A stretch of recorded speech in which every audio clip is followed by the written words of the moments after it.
ulipo, ili na wewe ukaapply kwenye kusudi lako. Mtu asiyejua kusudi lake huwa anawachukia waliofanikiwa. Lakini mfano mzuri, sifa za mtu anayejua kusudi lake ni Isaya 41:6-7. Wanatiana moyo, anasifia kazi ya mwenzake. Ukiona mtu anafurahia mafanikio ya mtu mwingine, huyo mtu anajua anakokwenda. Yaani mwenzako amefanikiwa na unaanza kushangilia kana kwamba ni wewe. Mimi nafurahia sana napoona mashabiki wa mpira. Yaani anaweza kashangilia wengine, timu inapofunga anaweza akazimia. Yaani anafurahia. Yule mchezaji amfahamu, lakini tazama anavyomtetea. Yaani ogopa sana mtu ambaye anafurahia mafanikio ya mtu mwingine, hata kama ampatii chochote. Mungu huyo anaweza akaachilia vya kwake. Yaani kama unaweza ukafurahia mafanikio ya mwenzako, manake wewe kufanikiwa ni kugusa tu. Yaani ukiona unafurahia mwenzako anapoinuliwa, wewe umekuwa kiroho. Na ukampa shirika aliyefanikiwa, manake roho yule yule aliyemfanikisha atadondoka kwako. Kwa sababu kama ukinuna ndo anaondoka hivyo mwenzako. Ni bora jipendekeze kwake ili wewe utoke. Jipendekeze. Furahia mafanikio yake. Hizi ndo dalili za mtu anayejua kusudi lake. Kwa nini anafurahia mwenzake anapofanikiwa? Anatambua ya kwamba yeye ni yeye na yule ni yule. Hawezi akawa kama yule. Na yeye ana cha kwake ambacho anapaswa atembee nacho. Kwa kazi yake ni kufurahia mafanikio mengine. Lakini jambo jingine, mtu anajua kusudi alilobeba, huwa anawatia moyo wengine wanaoyaishi na kuyatumikia makusudi yao.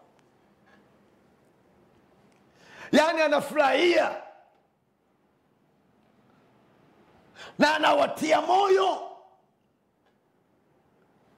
wenzake katika makusudi yao.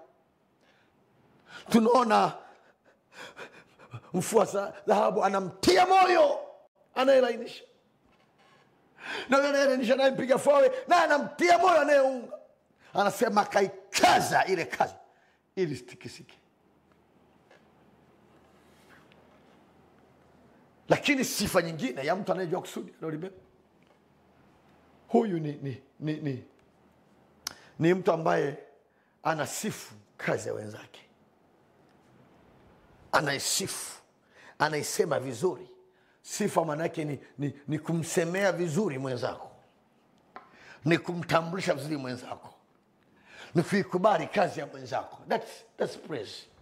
Yani sifa ni kutambua anachokifanya mwenzako.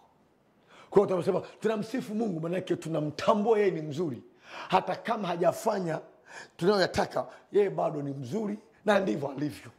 Sasa mtu anajua kusudi lake, kingine huwa anawasifu wenzake. Anawapongeza. Kwa nini? Yeye sio yeye. Kwa lazima ikubali kazi ya wengine. Bwana apewe sifa. Hallelujah, hallelujah.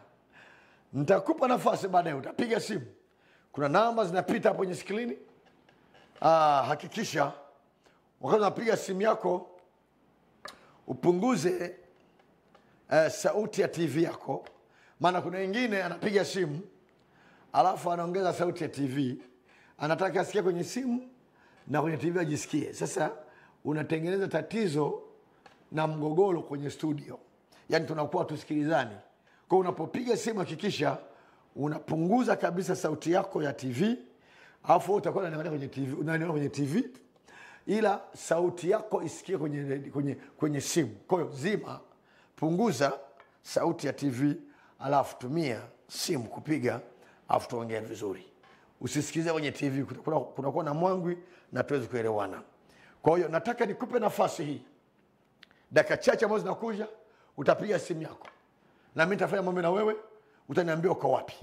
Nataka niongeze hatua moja. Kuna andiko moja nataka nikuletee, kitabu cha Mithali. Mithali sura ya 16. Mithali sura ya 16 mstari ule wa 4, anasema maneno haya: Bwana amefanya kila kitu kwa kusudi lake. Bwana amefanya kila kitu